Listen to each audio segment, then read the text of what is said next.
Tudo bem, pessoal? Sexto ano, sejam muito bem-vindos aqui no nosso Se Liga na Educação. Chegou a matéria que nós tantos esperávamos e que vocês vão adorar, tenho certeza.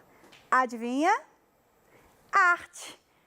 Bom demais estudar arte, não é mesmo? E agora eu vou me apresentar para vocês. Eu sou a professora Angélica e vou conduzir a aula de arte junto com vocês aí em casa, ok? Beleza, então vamos começar aqui o nosso processo. Nessa aula de hoje, nós vamos entender um pouco sobre definição de arte, as diferentes funções da arte na sociedade e quais são as linguagens artísticas. Vamos lá. Arte e suas funções sociais. Eu gosto muito de começar desde os primórdios, porque, aliás, ela vem de lá. Ela surge desde o período da arte rupestre e foi por isso que eu coloquei essa imagenzinha para que vocês possam observar ali.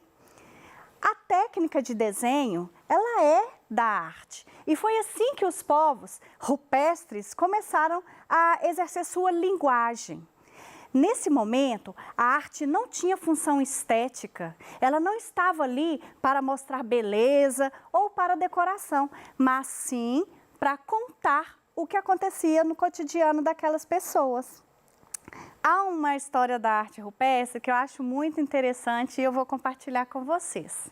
Veja bem, quando um homem desenhava na parede um animal, ele achava que aquilo tinha poderes mágicos e que se ele desenhasse ali, ele prenderia a alma do animal na pedra e que assim ficaria mais fácil para caçar. Como que o animal ia andar tão distante sem alma? Não tem jeito. Então, esses desenhos, eles vão ter uma função ritualística, algo assim, mágico. Eu gosto muito dessa parte da arte rupestre, porque também ela vai contar as histórias da caça, histórias da dança, mas essa da magia, olha que as crenças já começam há muito tempo. Bom, diante da evolução da arte, nós vamos classificá-la em 3 funções. Ela pode ter uma função utilitária, ela pode ter uma função naturalista ou ela pode ser formalista. Vamos ver cada um deles? Função utilitária. A arte serve para ser útil, para se alcançar um fim não artístico. Esses fins não artísticos vão variar muito de acordo com a história. Vou dar um exemplo. Arte egípcia, por exemplo, as famosas pirâmides. Hoje nós a vemos como como um monumento artístico, né? Ela é uma arquitetura belíssima. Mas será que a função dela, na época, era de chamar atenção por sua beleza? Não. Ela servia para guardar o túmulo do faraó. Ela é um túmulo, vocês acreditam nisso? E essas pirâmides, elas sempre foram erguidas apontando para o sol poente. Porque eles acreditavam que assim ficaria mais fácil o contato desse faraó com o Deus Sol. Então ela tinha uma função utilitária. Ela não era apenas imponente, grandiosa, do ponto de vista arquitetônico, mas ela tinha uma função, que era proteger o faraó e proteger os bens daquele faraó. Aqui eu coloquei para vocês uma urna marajoara. Gente, urna funerária. Os marajoaras, índios, essa tribo, ela carrega uma experiência grandiosa em termos de cerâmica. São as cerâmicas mais antigas, serão produzidas pelos índios marajoaras. E vocês podem observar que, apesar de ela ser uma urna funerária, há desenhos ao entorno dela, que nós chamamos de grafismos. Estes grafismos, eles vão ser inspirados no rastejo da cobra, no casco de um jabuti. Tudo isso transformado em linhas geométricas. Ou seja, tem todo um trabalho artístico, porém, ela tem uma finalidade, ok? Função naturalista. O objetivo dessa função é apresentar a arte de modo mais próximo possível da realidade. Vai existir um período na história da arte onde as representações serão fidelíssimas à realidade. Exemplo, Grécia. Quem nunca ouviu falar nas estátuas gregas? Né? Inclusive a gente até comenta, quando vê uma pessoa bonita, fala, nossa, que deus grego. E isso quer dizer que ela é uma pessoa bonita fisicamente. Então, nesse período da Grécia, por exemplo, a representação era o que eles viam no momento, já que ali na Grécia era o berço dos Jogos Olímpicos.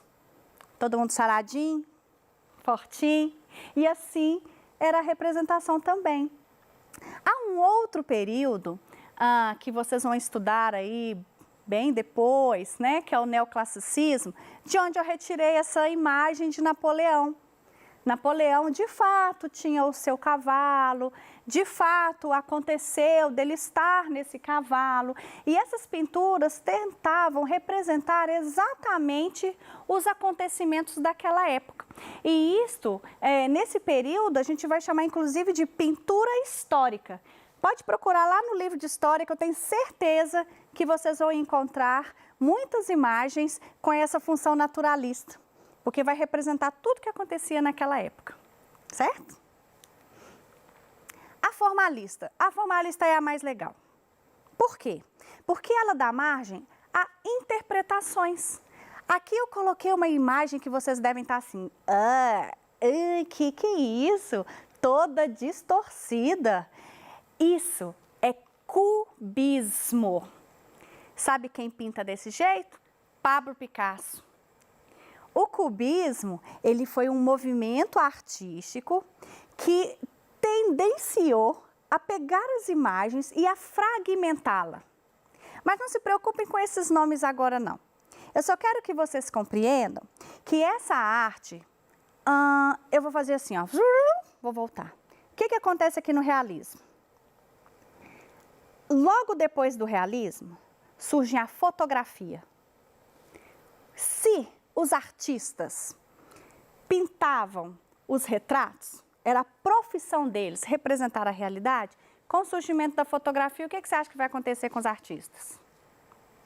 Ficou desempregado, gente. Como é que eu vou fazer? Eu demoro uma semana pintando um quadro, vem um cara aqui, tira uma fotografia e pronto.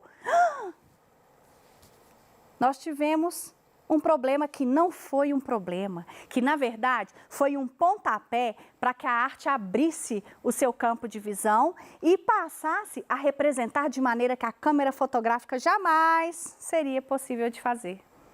Então a desfragmentação, representação com cores, que é o que vocês chamam de borrões, e um dia nós vamos conversar sobre essa história de borrão, porque não existe borrão na arte, tá?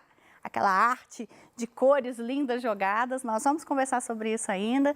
E nesse período, houve essa necessidade de mudança de interpretação da obra de arte, né? Então, os artistas se sentiam mais à vontade para se expressarem através de seus pensamentos, através das suas dores, enfim.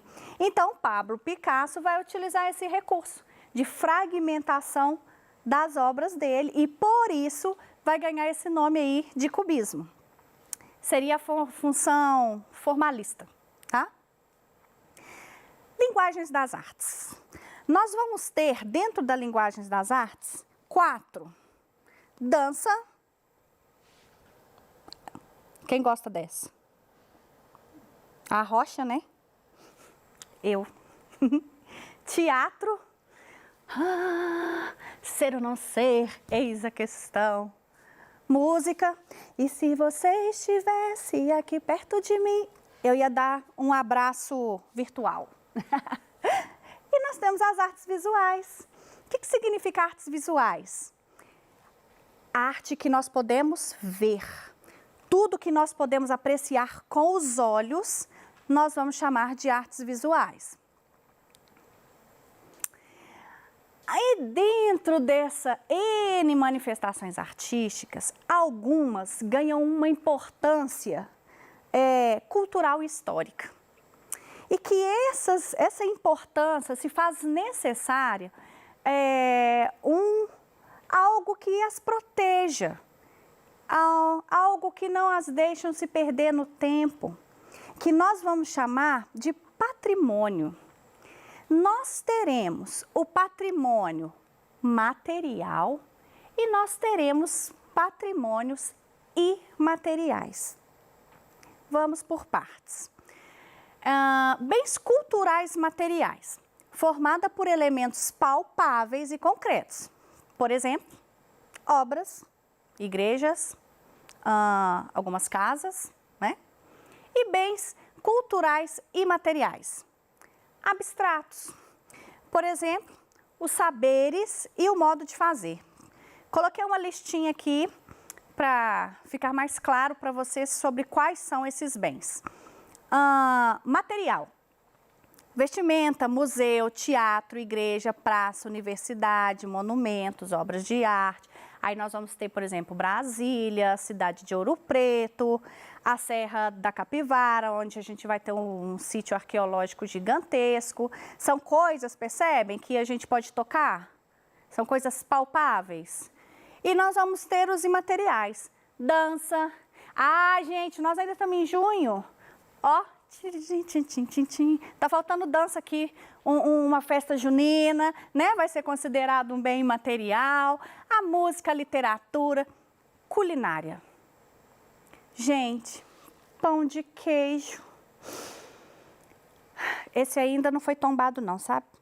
Mas o modo de fazer o queijo Minas, esse foi tombado. Ou seja, a maneira como se prepara, essa maneira é única, é única. Então, ela é um bem cultural e material. E nós vamos ter festas, feiras, algumas lendas, ok? Fica aí para vocês refletirem. E para vocês, o que é arte? Será que ela tem para você função utilitária? Será que ela é formalista? Será que a arte só serve se ela for naturalista? Um momento de reflexão. Refletiu, né? Beleza. Arte popular. Já sei, professora, é aquele do pagode? Não, não é um grupo de pagode. A arte popular, ela é realizada por pessoas sem formação acadêmica. É uma arte do povo, é uma arte para o povo. Vou explicar isso pausadamente. Exemplo. No período do Renascimento, quando eu falo Renascimento, vamos lembrar lá das obras de Mona Lisa, tá? Existiam as academias de arte. Um artista, ele só poderia pintar se ele seguisse as regras daquela academia. Era muito rígido, ele não podia sair fora do que a escola ensinava para ele, certo?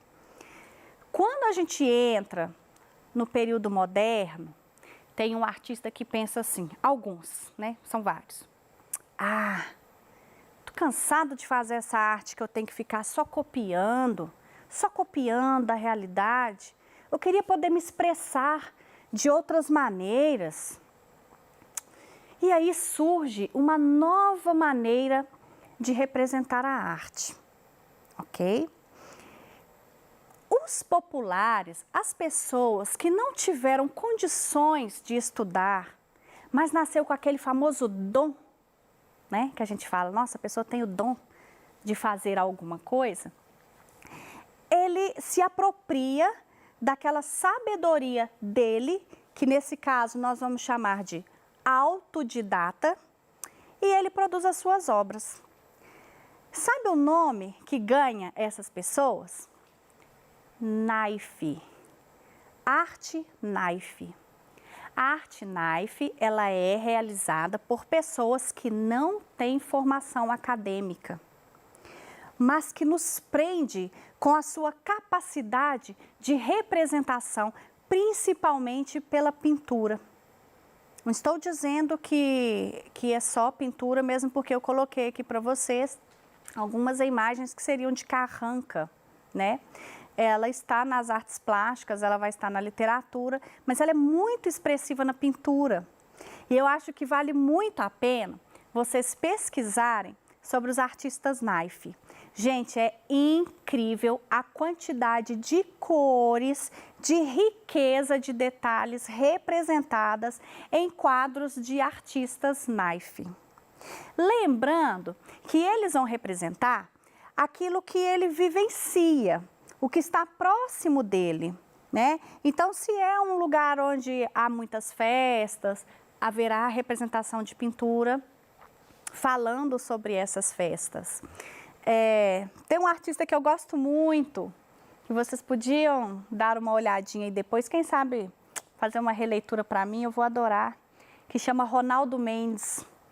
Ele é fofo demais. Gente, vocês têm que ver os detalhes da obra. Ele pinta, assim, cenas de fazenda, cenas do interior, mistura com bandeirinhas. É algo muito, muito, muito colorido. E quem quiser, né, ver algo sobre esse período que nós estamos aí de festa junina, vocês podem pesquisar aí sobre Militão, que é um artista knife, que gosta de pintar e falar sobre as festas populares, né? Vou deixar essa dica aí para vocês. Existem também outros ofícios, como por exemplo as paneleiras de goiabeiras.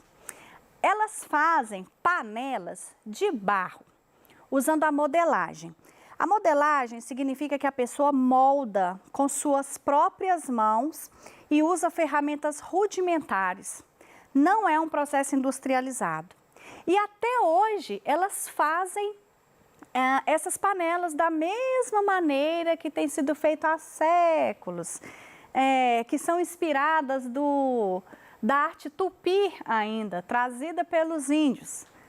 E eles passam, normalmente o artista autodidata e a arte popular, ela vai ser passada de geração para geração, né? E isso é muito importante e é por isso que é importante que nós saibamos preservar, que nós saibamos, que nós a conhecemos, né? Que a gente possa transmitir essa mensagem um para o outro, para que as pessoas reconheçam aquilo como nosso patrimônio. São artes que contam sobre a nossa história, ok? A arte é necessária para que o homem se torne capaz de conhecer e mudar o mundo. Mas a arte também é necessária em virtude da magia que lhe é inerente. Eu acredito que ao ver as aulas aqui nos slides, nós passamos pelo período rupestre até a nossa atualidade, vocês viram a quantidade de informações que uma obra de arte carrega? Ela pode ter utilidade, mas ao mesmo tempo ela pode ser bela, ser decorativa. A arte pode ser simplesmente para a apreciação, que é o caso da arte moderna, é o caso do cubismo, que eu coloquei aqui para vocês, certo? A arte, ela pode ser imaterial. Gente, me deu vontade de comer pão de queijo de novo. Eu não posso dar essa aula, porque o queijo me vem assim na mente e agora eu quero pão de queijo, né?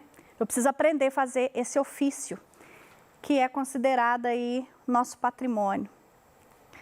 Mas enfim, eu espero que vocês aí na casa de vocês tenham apreciado essa aula, que tenham gostado e eu espero vocês aqui de novo em outro momento, beleza? Um grande beijo no coraçãozinho de cada um de vocês. Tchau, até mais!